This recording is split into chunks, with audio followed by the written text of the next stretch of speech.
guys, welcome back to my channel. If you're new here, my name is Rachel, and in today's video I'm going to be listening to for the first time to Moldova's song for this year's upcoming Eurovision Song Contest. So Moldova have come to select Pasha Parfeni, who represented them over a decade ago now in the 2012 edition of the contest, which is really cool. He's back with a song called Soarele, and I hope I pronounced that correctly as always. So I'm excited to see how this one's gone. Obviously last year Moldova just did insanely well in the televote, which was unexpected for me. I kind of ranked them quite lowly in my rankings and I wasn't expecting them to do so well, so that was really nice to see, I think. So let's see what's happened this year. Hopefully they can continue a good streak and hopefully qualify. So please stay tuned to the end of the video. I'll score a song out of 10 and give a bit of musical analysis and commentary as usual, and consider subscribing to my channel if you haven't already. So without further ado, let's get straight into this. Oh,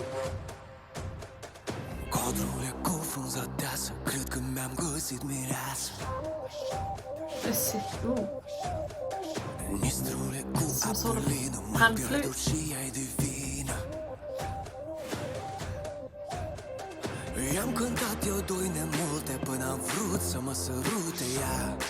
I like his voice, I always did.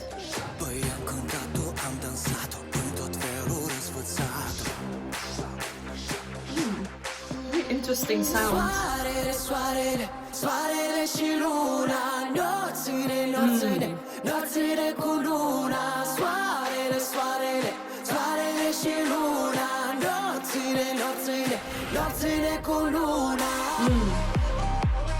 Oh, this is quite cool. Reminds me of Go A little bit actually.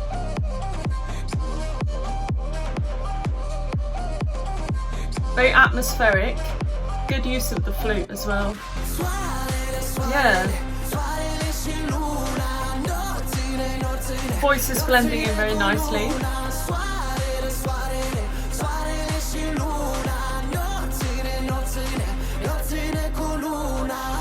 Yeah. So far very interesting. I like the fact that they've stuck with quite an ethnic sound.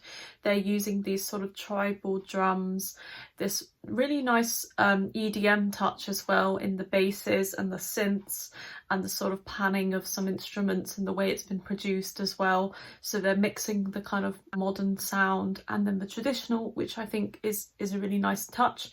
I think his voice really suits this as well, because it's not always possible to blend your voice in with this type of track, with this sound design and sound setting that they have laid out. So it's actually working really nicely. Chords in particular aren't very interesting though. They're not moving in an interesting way, I guess. They're very conventional. I heard about 3 there. So hopefully they will pick up on a bit more harmony in there to make it give it a little bit more of interest, because so far it has been circling around the same progression, and then in that little flute drop, I guess, it stuck to the same as the chorus and the verse. So we need just a bit more variation there, then I think it would be going all the way. But the foundations they've laid out are really quite nice and very pleasant to listen to. And I can't think of anything else that this sounds like in this year's contest. It reminds me of Go A, but no one in this year's edition has submitted anything that sounds like this. So pretty good so far. Let's keep going.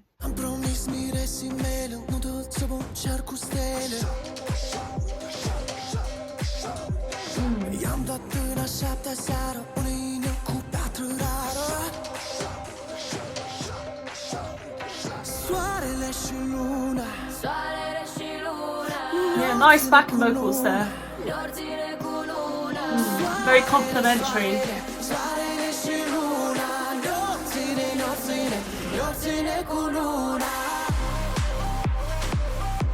Yeah, it's very interesting.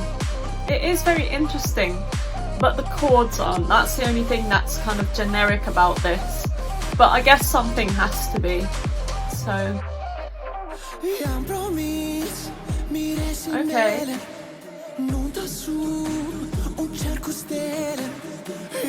Ooh, nice backing vocals there too. Percussive.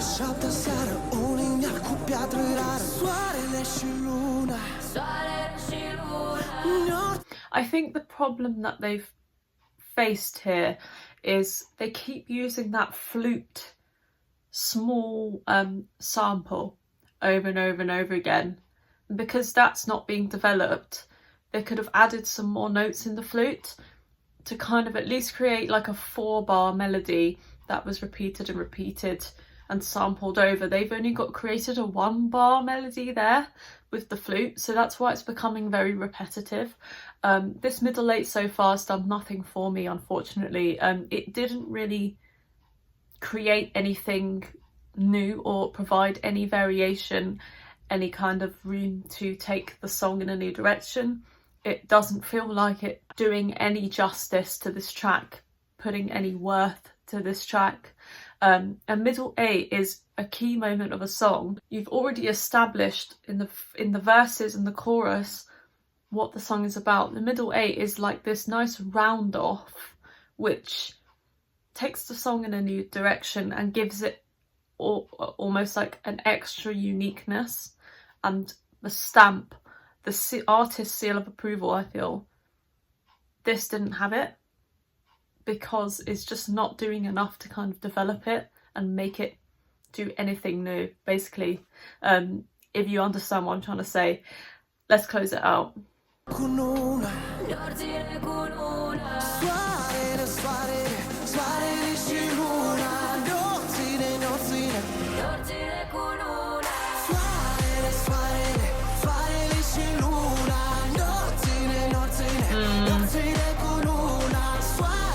Nice melody, but very dull chords.